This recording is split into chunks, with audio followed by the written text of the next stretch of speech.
ഇപ്പം തഹസിൻ്റെ കാര്യം ചോദിച്ചു. എനിക്ക് തോന്നുന്നു തഹസിൻ ഇന്ത്യക്കാരനല്ല, അയാൾ മലയാളിയാണ് എന്ന് പറയുന്നത് അയാൾ അച്ഛനും അമ്മയും മലയാളി ആയതിൻ്റെ പേരിലാണ്. നമ്മളെപ്പോഴും ആഘോഷിക്കുന്ന ഒരു കാര്യം എന്ന് പറയുന്നത് നമ്മളെ അകന്ന ഒരു ബന്ധുവില്ല, ആരെങ്കിലും ഒരാൾ എന്തെങ്കിലും അച്ചീവ് ചെയ്താൽ അത് നമ്മളതാക്കി എടുക്കാനുള്ള നമുക്കൊരു പ്രത്യേകതയുണ്ട് നമ്മൾ ഇന്ത്യക്കാർക്ക്. അതാണ് നമ്മൾ ഇപ്പോഴും കാണിച്ചുകൊണ്ടിരിക്കുന്നത്. നമ്മൾ അതിൻ്റെ ഇടയിൽ ഒളിച്ചു വെക്കുന്ന ഒരു സാധനം എന്ന് പറയുന്നത് നമ്മളെ നാട്ടിലെ കുട്ടികളെ നമുക്ക് ഈ രീതിയിലേക്ക് വളർത്തിയെടുക്കാൻ പറ്റുന്നില്ല എന്നുള്ളൊരു കാര്യമാണ്.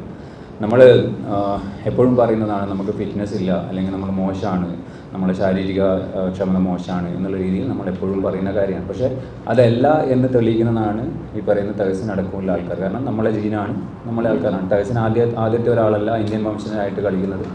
എനിക്ക് തോന്നുന്നു സിദാൻ്റെ കൂടെ കളിച്ചിട്ടുണ്ട് നമ്മൾ ഇന്ത്യൻ വംശജനായിട്ട് പ്ലെയർ. അപ്പം നമ്മളങ്ങനെ ഉണ്ട്. ഞാൻ പറഞ്ഞത്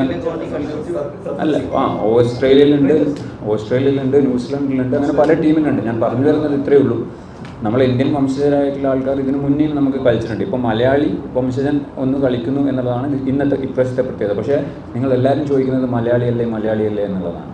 ലിറ്ററലി അവർ മലയാളിയല്ല എന്നുള്ളതാണ് അതിൻ്റെ റിയാലിറ്റി.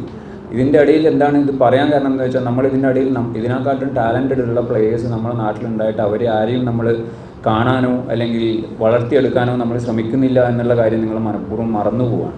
അതുകൊണ്ടാണ് നമുക്ക് അവിടെ സ്വന്തമായിട്ട് ഒരു പ്ലെയർ ഇല്ലാണ്ട് നമ്മൾ പുറത്ത് പോയിട്ട് കളിച്ചു വരുന്ന ആൾക്കാരെ നമ്മളതാണ് എന്ന് പറയേണ്ട സിറ്റുവേഷൻ വരുന്നത് അതുകൊണ്ടാണ്. അപ്പം നമ്മളെപ്പോഴും ആ കാര്യം ചർച്ച ചെയ്യുമ്പോൾ ഇങ്ങനത്തെ കാര്യങ്ങൾ വിട്ടുപോകുന്നത് വളരെ എന്താ പറയുക, ഞങ്ങൾ പ്ലെയേഴ്സിന് ഭയങ്കര ബുദ്ധിമുട്ടുള്ള ഒരു കാര്യമാണ്. കാരണം ഞങ്ങളെ തലമുറ കഴിഞ്ഞു, ഇനിയിപ്പോൾ പുതിയ വരുന്ന തലമുറേനെങ്കിലും നമ്മൾ ആ രീതിയിലേക്ക് വളർത്തിയെടുക്കണം എന്നുള്ളതാണ്. അതിനുള്ള ശ്രമങ്ങൾ പലപ്പോഴും ഈ നമ്മളെ മലയാളി അല്ലെങ്കിൽ നമ്മളെ ഇന്ത്യക്കാർ കളിക്കുന്നു എന്നുള്ളതിൻ്റെ നടുവിൽ മുങ്ങിപ്പോകുന്നു എന്നുള്ളതാണ്. അപ്പോൾ നിങ്ങൾ കൊടുക്കേണ്ട പ്രയോറിറ്റി എന്ന് പറയുന്നത് ഇന്ത്യക്കാർക്ക് ഇതിന് പറ്റും എന്നുള്ളതാണ്. നിങ്ങൾ കൊടുക്കേണ്ട പ്രയോറിറ്റി എന്നതാണ്. നമ്മൾ മലയാളി ഇന്ത്യൻ എന്ന് പറയുന്നതിനെക്കാട്ടും കൂടുതൽ നമുക്കും ഇത് പറ്റും, നമ്മുടെ നാട്ടിൽ ഇങ്ങനെ ഒരാളെ വളർത്തിയെടുക്കണം എന്നുള്ളതാണ് കൂടുതൽ പ്രയോറിറ്റി പ്രസ് ചെയ്യേണ്ടത് എന്നുള്ളതാണ്.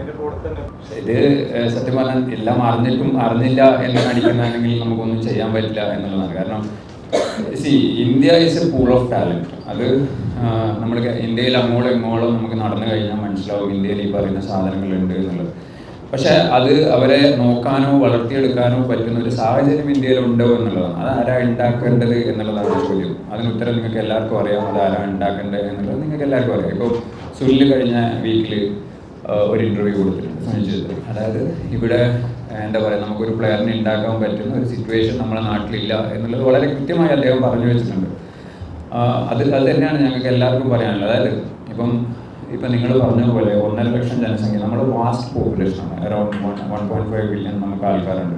അപ്പോൾ ഇത്രയും ആൾക്കാരിൽ നിന്ന് ആൾക്കാരെ കണ്ടെത്തുക എന്ന് പറയുന്നത് വളരെ പ്രയാസകരമായ പണിയാണ്. പക്ഷെ ആ പണിയെടുക്കാൻ നമുക്ക് ആളില്ല എന്നുള്ളതാണ് ആദ്യത്തെ ഉത്തരം. അതായത് നമുക്ക് സ്കൗട്ടിംഗ് സിസ്റ്റം ഇല്ല. നമ്മുടെ നാട്ടിൽ വന്നിട്ട് ഒരു പ്ലെയറിനെ കണ്ടുപിടിക്കുക എന്ന് പറയുന്നത് പാടാണ്. ഇനി സ്കൗട്ടിംഗ് സിസ്റ്റം കഴിഞ്ഞാൽ ഈ കണ്ടെത്തുന്ന പ്ലെയറെ വളർത്തിയെടുക്കാനുള്ള സൗകര്യം നമുക്കില്ല, ഇൻഫ്രാസ്ട്രക്ചർ ഒന്നുമില്ല.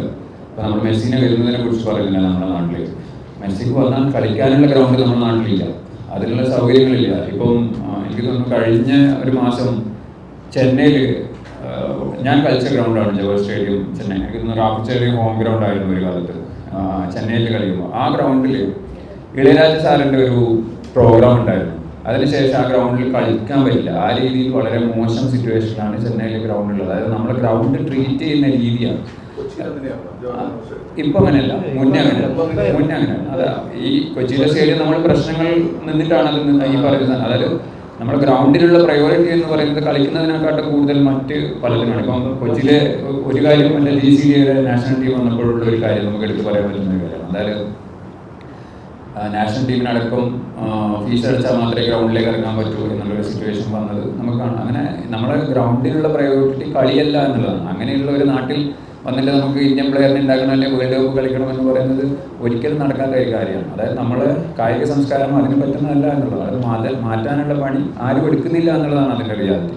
അപ്പോൾ നമ്മൾ പുറത്തുള്ള പ്ലേയേഴ്സിനെ വെച്ചിട്ട് നമ്മളെ നാട്ടിലെ കാര്യങ്ങൾ മറന്നു പോകരുത് എന്നുള്ളത് മാത്രമാണ് അതിൻ്റെ ഇടയിൽ കയറി പറഞ്ഞത്.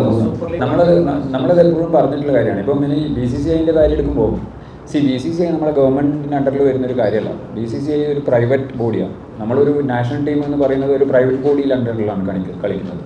അപ്പോൾ നമ്മളതൊരു നാഷണൽ ടീമാണോ എന്ന് പോലും ചില സമയങ്ങളിൽ ചോദ്യം ചെയ്യേണ്ടി വരും. എനിക്കതിൻ്റെ റിയാലിറ്റി എന്താണ് കാര്യങ്ങൾ എന്നുള്ളത് മനസ്സിലായില്ല. കാരണം നമ്മൾ ഒരു ഗവൺമെൻറ്റിൻ്റെയും അടിയിൽ വരാത്തതാണ് BCCI. അവരെ കണക്കുകളോ കാര്യങ്ങളോ ഒന്നും ഈ പറയുന്ന പോലെ നമുക്ക് ചോദ്യം ചെയ്യാൻ പറ്റില്ല. കാരണം അതൊരു പ്രൈവറ്റ് ബോഡിയാണ്.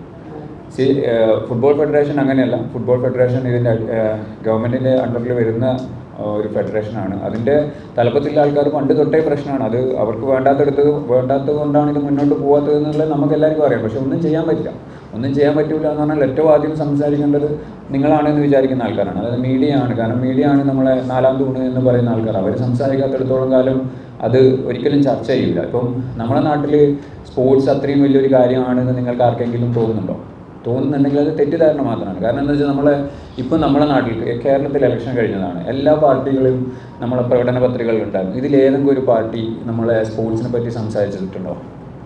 ബാക്കി എല്ലാ കാര്യങ്ങളും സംസാരിക്കുന്നില്ല. ആരെങ്കിലും സംസാരിച്ചിട്ടുണ്ടോ? ഇനി ബഡ്ജറ്റിൽ വരുമ്പോൾ ബഡ്ജറ്റിൽ എന്തെങ്കിലും ഒരു പ്രയോറിറ്റി സ്പോർട്സിനെ പറ്റി സംസാരിക്കലുണ്ട്, പക്ഷേ പ്രയോറിറ്റി ഉണ്ടാവുന്നുണ്ടോ? ഇല്ലല്ലോ. അപ്പോൾ ഇങ്ങനെയൊന്നും ഇല്ലാത്തടത്തോളം കാലം നമ്മൾ എന്ത് സ്പോർട്സിൻ്റെ രാജ്യം അല്ലെങ്കിൽ എന്ത് നന്നാക്കാൻ പറ്റുമെന്നാണ് പറയുന്നത്. അപ്പോൾ നമുക്ക് ഒരാളെ ചൂണ്ടിക്കാണിക്കുക എളുപ്പമാണ്, പക്ഷെ എല്ലാവരും ഇതിൻ്റെ ഭാഗമാണ്. എല്ലാവരും ശരിയാക്കാത്തടത്തോളം കാലം ഇത് ശരിയാവില്ല എന്നുള്ളതാണ്.